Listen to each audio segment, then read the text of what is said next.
A perfect time to bring in our guy, Paolo Bandini. Paolo, at this time of the year, things get crazy with the rumor mill. I want to start with maybe the biggest name of them all, Paul Pogba. Mundo Deportivo reporting that his agent, Mino Raiola, is in England right now working on a way to get him out of Old Trafford. True or false? How much of this is rumor mill and how much of this might be real? I'm not personally able to confirm or deny where specifically Raiola is right now. I know Zlatan Ibrahimovic was suggesting that he's currently standing on his back and trying to squeeze a few extra dollars out of him. So, look, the idea that there's a little bit of conversation going on about Pogba's future is true. Raiola is... He's always a man open to conversations, and there are some clubs who are willing to have those conversations with him right now. Barcelona and Juventus are the clubs that have been linked specifically. It's easy to see how this gets legs.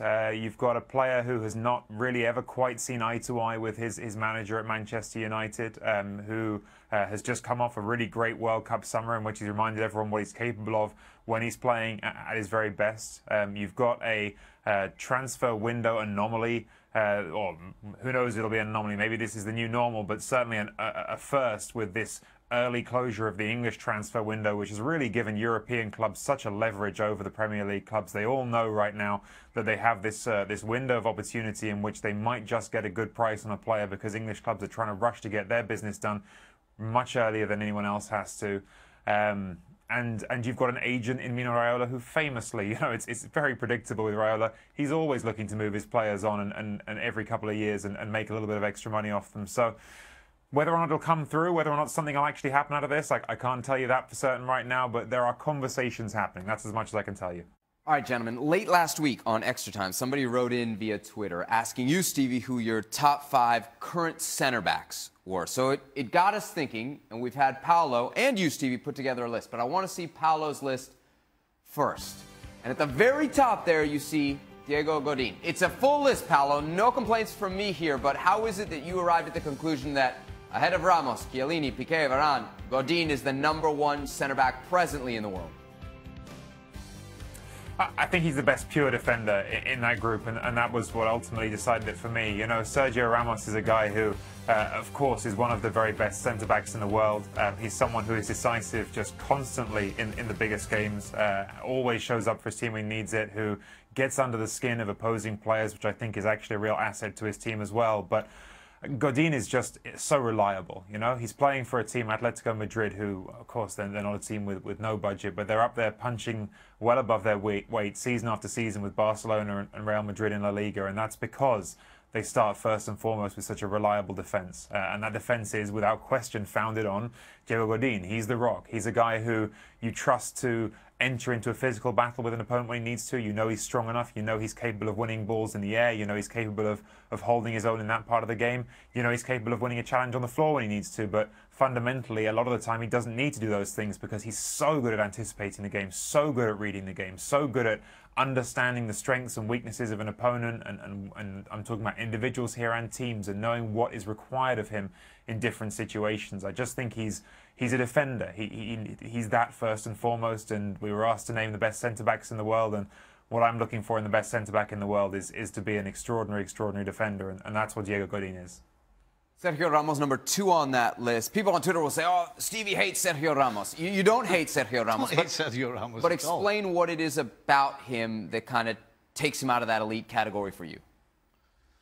If you start with Sergio Ramos, as soon as you mention his name, people talk about the goals he scores in big games in the opposition's box. What's that got to do with defending? As a defender, as a coach, you want your centre-back to go around the field with a big fat cigar, controlling everything, reading the play, snuffing things out before they happen. You don't want your centre-back diving into challenges and picking up yellow and red cards. I mean, Ramos has got the world record for red and yellow cards. That's not what defending's all about. It's not about tackling. It's about diffusing situations by picking up good positions and making good decisions. Where Ramos lets himself down is he gets caught out of position and he makes bad decisions, a la red and yellow cards. I'm going to go out on a limb and assume Ramos is not in Stevie's top 5. He is not. But Stevie, walk me through this list here, because it is different than Paulo's. And Chiellini's in there at number 2 for the same reason. Just a pure out-and-out defender. You know what you're getting from him every day of the week. Varane, his pace gets, in my opinion, his partner Ramos out of a lot of trouble. I think as a pair, him and Umtiti weren't the best in the World Cup, but as an individual, Varane was. I went for Miranda. I thought he had a great World Cup. And actually, I went for Mr. Van Dijk, although he wasn't in the World Cup. He was at number 4. Right now, he's kicking the heels of Godin and all the other ones. Shaka, I know you can appreciate a quality centre back. Which top 5 did you like more? I like Stevie's more. No disrespect, Paulo. But as much as and Paulo mentions it and defines it well, you're talking about defenders, and you're looking at centre-backs who defend first.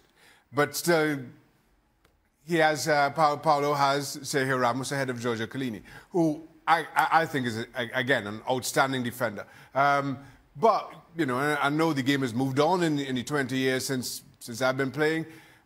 As a goalkeeper, you need to have defenders who are only interested in defending. That allows everybody else, the other defenders, to overlap and carry the ball and do whatever it is they want to do. But those players invariably are the least appreciated by those looking in. When you're standing behind them, that's who you want. Somebody who you can count on. You know they're going to be there when you need them regardless. That's your current top 5. How about an all-time top 5? Oh. Paulo has filled this out for us. Stevie, I know you're pretty much in agreement with this 5. Is that a fair categorization? Agreement? I love it. Absolutely Really? love it. I would go as far to say as the top 4, I find it impossible to rank them. I would say that Cannavaro definitely is 5th on that list, but the rest, I mean, you're talking about guys that had every single thing you need. You know, a bit of pace. They had a brain. They could pass the ball. They could tackle when needed. They were inspirational. They were leaders. I mean, they were... The front 4 are just incredible football players. And Cannavaro, amongst that, was just great. Of your top 4, none played in the 2000s. What is it about this era that has seen a dearth of high-end defenders? Because everybody wants to go forward and score goals. You know, defending has been shoved to the side as an afterthought. And personally, watching games today, regardless of whether it's the Premier League or Serie A or Liga, defending don't really matter. You agree, Shaka? I do. And to Stevie's point, Bobby Moore did not have good pace. Bobby Moore was slow, but never out of position. And I think that's the difference between defending then and defending now. It is just about, or at times it feels as though you have to be able to contribute on the other end of the pitch to be appreciated. Can I just jump in and say that the one thing, or the biggest problem today, defending now is all reaction. There's no Bobby Moores or Baresi's to read the game. That's the problem. It's all reaction, and there's no thought before it.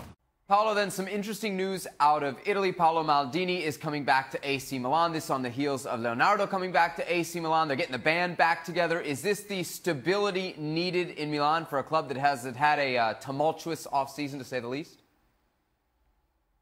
I don't know if you can say a director arriving sort of transforms everything, but it's definitely indicative of something, because it's actually only 2 years ago that Paolo Maldini turned down a request to take on a director's role at Milan. He was invited by Fassone, and at the time he said, I don't believe in this project, effectively. He said, I don't see that there's the basis here right now for a successful team, a winning team, and that's what he wanted to be involved in, a Milan team that was getting back to winning things and being successful. So the fact that 2 years later, under this new ownership era, I guess, under the Elliott management, with Leonardo in there leading it all, he suddenly felt confident again enough in this project to get involved in it, to be part of it. So I think it's definitely a meaningful move and something that says a lot that he wants to be involved. And of course, in a sort of the sense of having a figurehead, having someone who's always meant so much to this club, someone who talks about having red and black skin. You know, it means a lot, sort of, in that sense, to have him there. It doesn't transform the squad. It doesn't change the direction or the leadership of the team on the pitch. But it's still meaningful that he's there in a I guess, a figurative sense. All right, guys, so we've been talking a lot about how much luck plays a part in success in football. Steve, you got any examples of luck that maybe have impacted your career, positively or negatively? Impacted? I have the perfect example of luck, or as I would call it, the football gods being against you. Okay. Last game of the season, Liverpool, I was playing at home against Arsenal, 1989, for the league title. We could lose the game by 1 goal and still win it. We're 1-0 down with 1 minute to go in the game. And there's a ball played, just a hopeful ball played forward from Arsenal. Michael Thomas comes running through the middle. I come across from full-back to cover it. I'm in the perfect spot. He miscontrols it with his first touch. It hits me, rebounds off him, straight into his path, and he's straight in on goal and scores. And they win the league. Now, what is that if it's just not getting a piece of luck or the break or the soccer gods or wherever it is? Well, that was really depressing. Shaka, do you have anything slightly more What do you think I felt? Last game of the season. We lost the league. So I'm not sure how I'll follow up that. But luck plays a part, and I think you see it regardless of the league, regardless of the tournament. It plays a part, and oftentimes you just put it down to the football gods or your luck being better with the harder you work. But it's... Plays a part, doesn't it? It does. Without question, it plays a part. Even if you want to take the World Cup as an example, Croatia get to the final, we're celebrating how good Croatia are, yet still, twice they go through on penalty kicks. Had that played out differently, you know, we're not singing their praises as we have. Time and time again, you look at teams that are successful, every now and then they get a break. Lady luck's nice to them, but you still have to be able to take the chance when it does present itself. 30 years ago, Stevie, I can tell you're still not over it. No, he's not. Over what? Well, maybe he's over it. Look, you don't need any luck to find us. ESPN FC. Hey, I like how you typed that in there. Over on ESPN Plus. Don't miss a single episode. We made it into extra time. Shaka, Stevie, Seb here in the studio. You made that. Have you made had a half it. day? Well, no, but you arrive at extra time after the match. You're doing the robot. No, but... Whew. See, 80s all over again. My gosh, we just cannot get this thing started. Oh, we made it. It's been so hard. It's been so difficult today. We made it. Oh, We made it. Shaka, congratulations. Well done, Stevie. Well done, Stevie. Well played. We made it. Oh, man. I don't know how I made it with this going on. Damon wants to know... How come you wearing a tie again? Aye. You always have to... I miss it. You always have Hold to on. dress different from I think we everybody can- else. Hold Oh, on. let's- What's it? Right, so I've got this. It goes with mine. Yeah. Shaq's got that one. What do you mean it goes with the yours? blue. We don't even see your... Goes with the your blue. it doesn't even What? show on camera. What are you talking about, Stevie? No, that's... But so what's That's that? Herc wore that shirt yesterday. That's a bit of Herc shirt. Cut it out of her shirt yesterday. A little bit of that material. All Right, where were we? Sorry, I do Go apologize. on. I'm sure. I showed Yeah. very It's rude. extra time. Interrupted You're you. gonna Real need extra sincere time. apology. Damon wants to know, did Shaq enjoy the Jay-Z Beyonce concert? I did. When was that? Last night. And you're here. Wow. Yeah. It was really good. Yeah? Really. You went with the whole really good. family or? Everybody. Cool. That's 7 hit slops in 2. What is your favorite Jay-Z and or Beyonce song? Pick one, anyone. Well, I don't. It's not really my Single forte. Lady. No, that's not my favorite. No. Did they play that though? They didn't. Well, she can't. She's not single anymore, is she? She's No, but No, it's it's for all not, of no. her single ladies, so it doesn't necessarily mean Listen, about when her. you have hey. as much material as Jay-Z and Beyonce, you can sing all sorts. Right. And everybody's happy. Is it like half Jay-Z concert, half Beyonce concert, or like how does it work? Yeah, well, they have a lot of duets. A lot more of Jay-Z than Beyonce. Really? I thought, which surprised me. What about that one? To the left, to the left, to the left. No. I don't remember So that anybody obviously. sounded like. Did- Remember anybody what did she sounded like- actually sing? And by the way, what hits of Jay-Z? What hits of Jay-Z? Jay-Z. Are you questioning right? Jay-Z's- And Beyonce What hits have they had as a pair? Oh, they've had As a couple. pair? Yeah. They've had a lot as a pair. Like Like a lot as a pair. They've had a lot as a pair. But they did a lot of duets, but we don't know any of them. Funny that. Paolo, I'm curious, what was the last concert you went to? Gosh, that's a good question. I feel like I should know the answer to this, and you put me on the spot. Oh, you were there. You should You take your time. We'll ask Stevie while you think about it. What was your last concert you went to? The last one, actually, was about 6 weeks ago. Okay. Rascal Flatts. Ah, it's a great one. Yeah. They got some And they never anthems. played the songs I liked either. Really? No. So that's a weird, like, at concerts sometimes the artists play, like, their new stuff. They don't play the stuff everybody knows, which is kind of annoying. Well, They got to sell the next album. They were good, though. Yeah? I'll give They them- were They were good. It was very good. I had a good time. And we went to wait. They told us they were going to start at 8 o'clock and they came out at 10. Well, yeah, because they got all the pre-show and stuff, yeah? That's past your Well, bedtime. tell us it starts at 10 then. Don't tell us it starts at 8. I'm sorry, Stevie. I'm sorry for that. You feel I didn't buy a lied to. ticket. I didn't buy a ticket for the pre-show, by the way. No? Do you know I who bought a their ticket to see opening Rascal act Flatts. was? So if they're going to tell, yeah, I did. Who was it? Dan and Shay, they were all Oh, right. they're good. Yeah, they're Right? pretty popular, yeah. And then another girl, it was all right. Yeah, I just didn't all buy a right. ticket to see them. No. You were there for Rascal Flatts. I have no idea. Otherwise, they would have Dan turned and up shit. at 10 to 10. They're kind of new, I think. They're like a country boy band. Country new, did you say? Well, Dan and Shay? Thank I'll goodness, take it, Pop. thank Yeah, yeah, goodness I Rascal have no Flatts idea been who around Dan forever. and... I'd have lost all my street cred if I knew Dan and Shay was. Paolo, I know you had a wild time, but have you remembered your last concert yet or no? I have. Funnily enough, the country music chat prompted my memory because it was the Country to Country music festival at the O2 Arena here in London. Yeah, I saw Tim McGraw and Faith Hill sang together, and the sound quality was off, which made it a bit of a bummer, not as good as it should have been. But then there was Casey Musgraves the next night, who was excellent. She is great, yeah. Tell you Love what, there's a Casey battle. Musgraves. Arrow is Hey, the one I think. hey, there's a battle.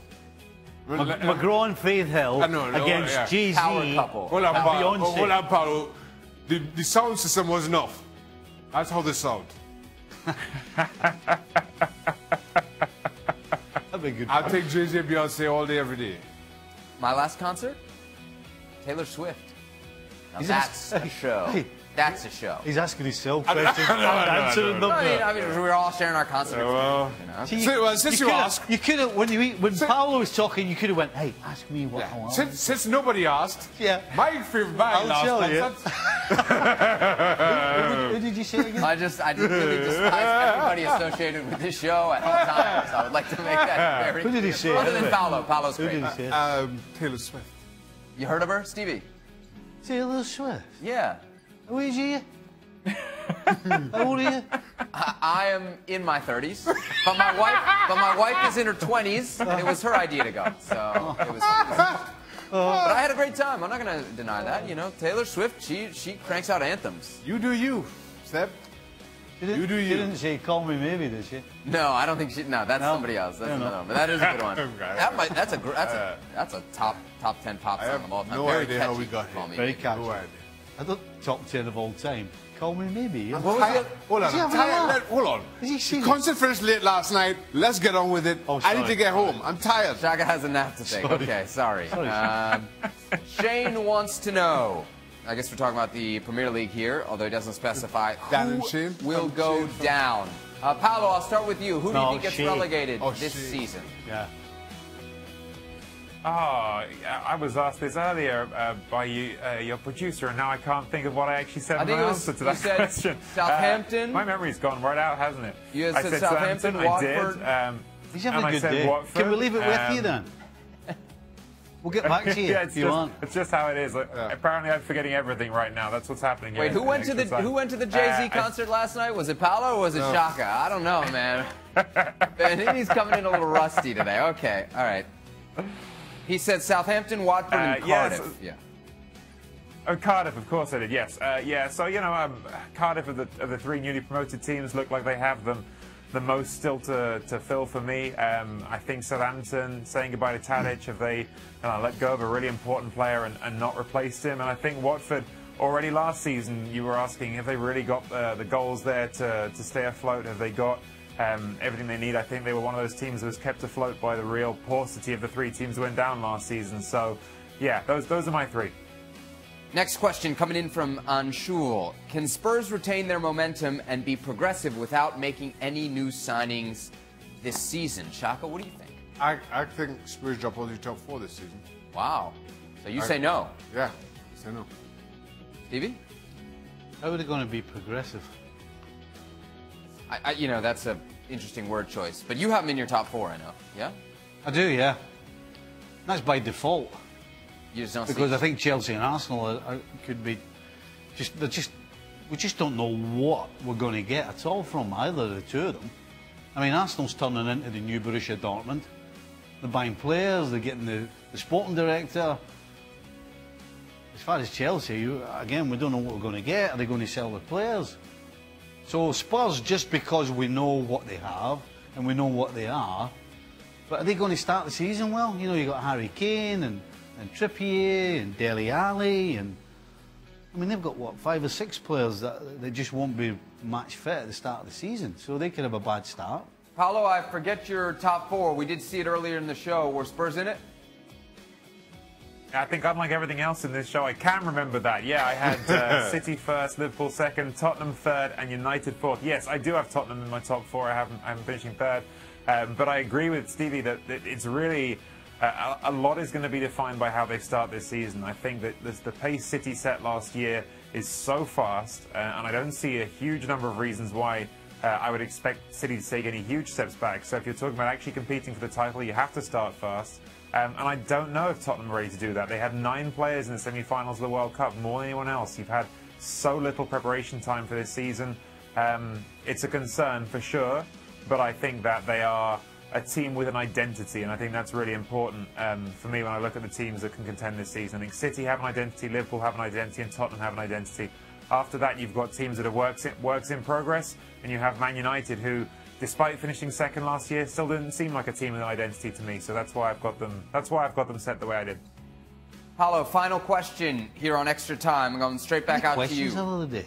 There's 4, just like always. All right. He's not asking us, is he? He's got a thing with Paolo. I could ask myself. Seb's got a thing with Paolo. What's the point of asking Paolo? He doesn't remember. Well, this one is specifically related to the transfer window, so I figured Paolo would be the right guy, but what do I know? I'm just the host. Biggest deals you expect to see go down before the transfer window closes. Paolo, what do you think? Oh, biggest ones. Well, Courtois leaving Chelsea for sure. I expect to see a big deal come for Chelsea, whoever they're going to replace Courtois with, because I think they have to at this point. You know, for their fans' sake, I'd like to say I expect them to go out and sign a striker, but I don't know if, honestly, I do expect that to happen. I think my hunch is that we'll see Boateng to United. I think that is where they'll settle, but certainly I expect to see a defender sign for United at probably a price that everyone will agree is more than they should have paid for. Those are the big ones, I'd say. Yeah, those are the ones I'm expecting most. All right, I think that's it. That's all we've got for Extra Time. Ask yourself another question. Why don't you ask yourself? Right, Is there anything you want to tell us? Is there anything else you'd like us to know about you? I don't know how much more of this I can take. Look, I know that we'll be back tomorrow. At least I will. I think these 2 gentlemen will as well. Shaka, you back? Well, if you wake up from the nap I'm not sure if I'm needed. I mean, you're back. You ask yourself a few questions. Yes, TV. I'm definitely coming in anyway. For Extra Time. Paolo, thank you for your many contributions and for carrying the show today. We do appreciate it. It was much needed. I don't remember any of it, tomorrow. Was I here?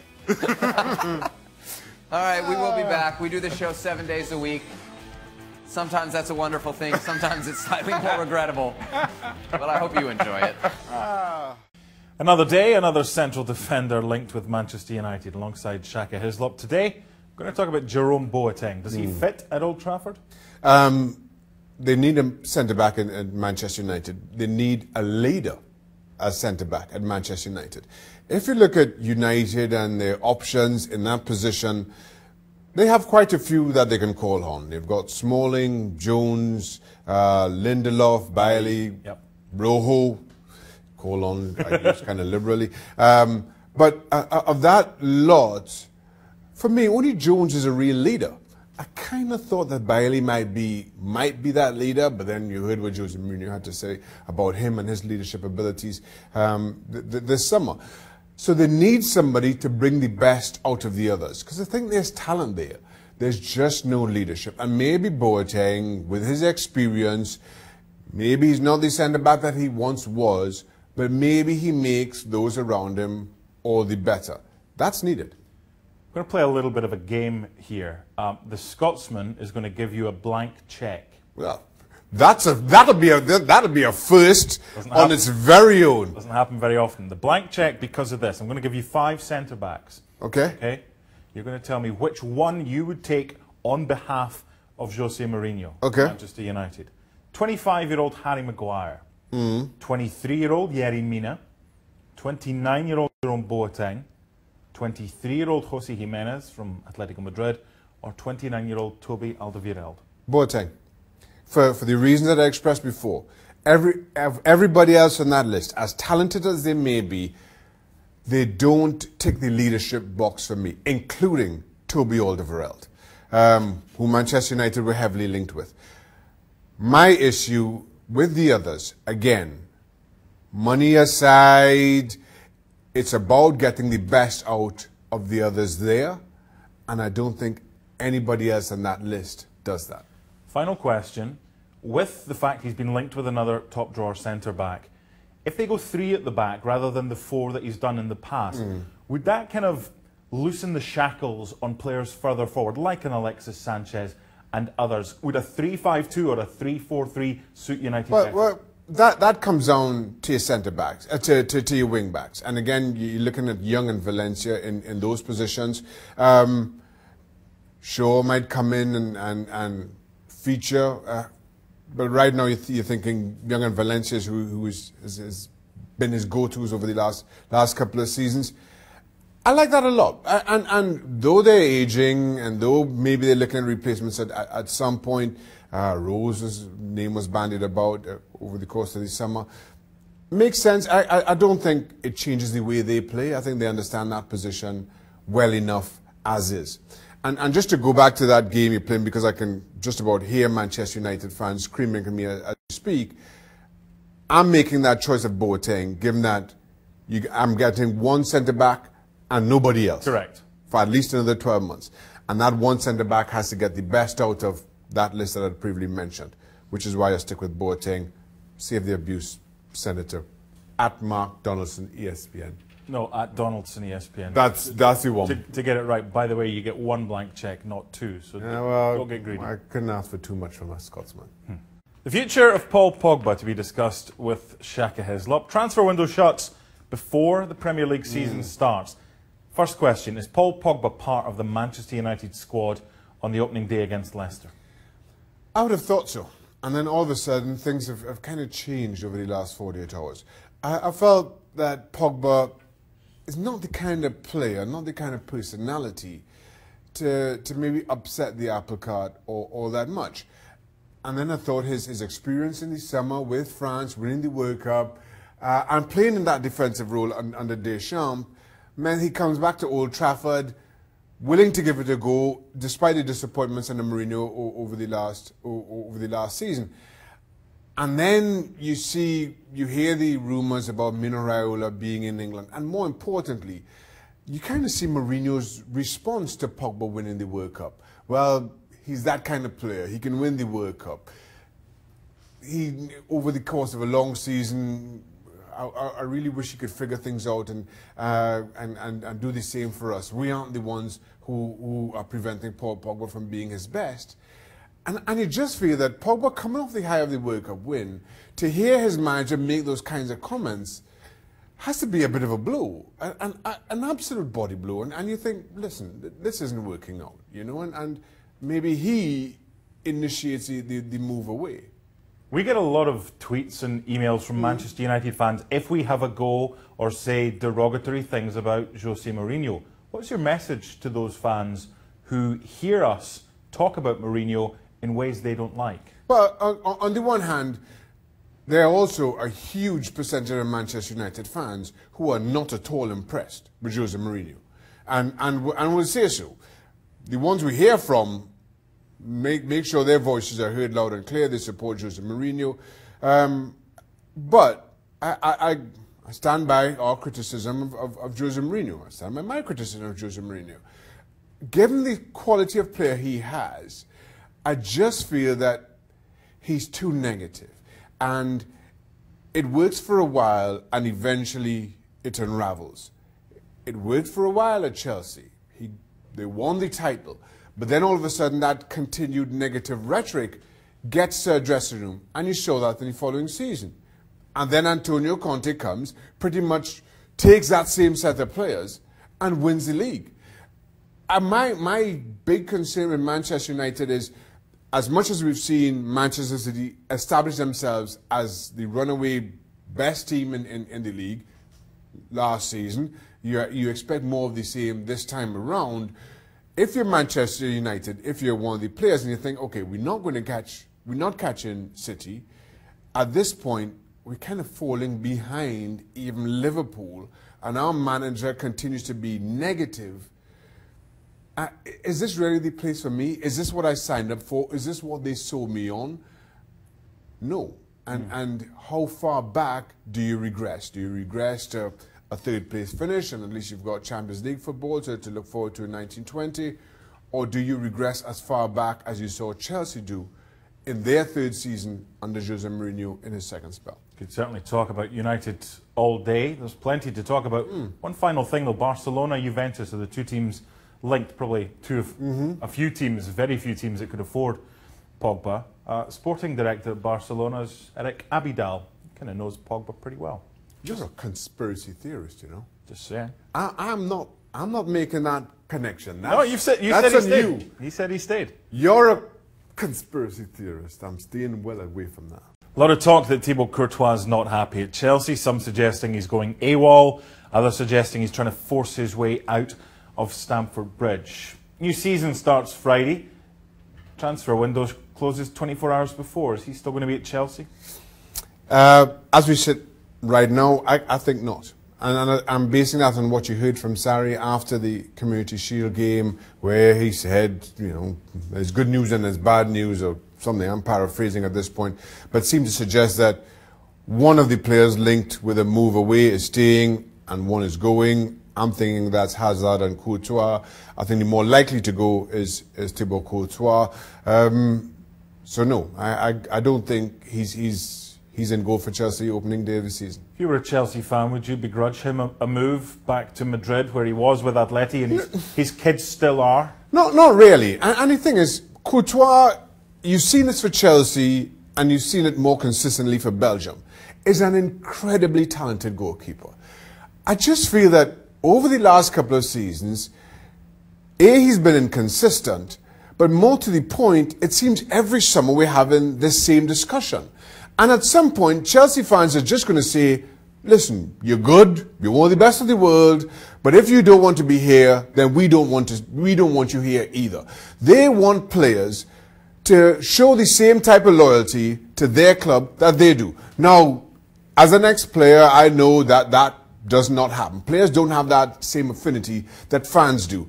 But as a fan, you can't help but not just be tired, but be desperately infuriated when every summer you have the same conversation, or the player is a little bit non-committal to his future. At no point is he coming out and saying, I'm going to be here, regardless of what his agent is saying or behind closed doors or to the press. At no point you got that feeling from Thibaut Courtois. So if you're a Chelsea fan, you're thinking, you know what, we don't need you. Okay, if he does go, they need a replacement. Yeah. So I've done a few of the ICC games for Chelsea. They've got a young kid who I don't think is ready yet, but could be a star, called Marcin Bulka. He's an 18-year-old Pole. Okay, so he's fourth choice right now. Rob Green, they signed for the homegrown coefficient, and Willy Caballero, who could be anything as well. We've heard Schmeichel linked with them. We've heard Butland linked with them. You've come up with one, if Courtois goes to Madrid, for a swap deal. Swap. With? Keylor Navas. Makes sense. No, let me tell you, Keylor Navas, in my opinion, is the most underappreciated goalkeeper in European football, if not world football. Keylor Navas came in to Real Madrid 4 years ago, sat on the bench for 12 months behind Iker Casillas, and even then, I knew he was better than Iker Casillas, but it was Iker Casillas one of the all-time greats in the position, one of the all-time greats for Real Madrid. Bide at his time. Casillas moves. He's won 3 Champions Leagues back-to-back, and yet never has been appreciated in that team. For me, Navas, top 5, top 6 in the world. No question. And that's including Courtois in there. If you get a straight swap, never mind all the other names that are bandied about, if you, well, maybe not a straight, well, straight swap depending on how you do your business, right? I understand Courtois has got a year left, so that devalues him in terms of the transfer market. But if you get Keylor Navas, I think that puts you in an outstanding position. It doesn't change you an awful lot from what you've got now. Because for as good as Courtois is, or can be, I think he's also been a little bit inconsistent for Chelsea. You won't have that problem with Keylor Navas. This former Premier League goalkeeper doesn't think Courtois will be at Chelsea to begin the season, but he seems to have the perfect alternative to who could replace him.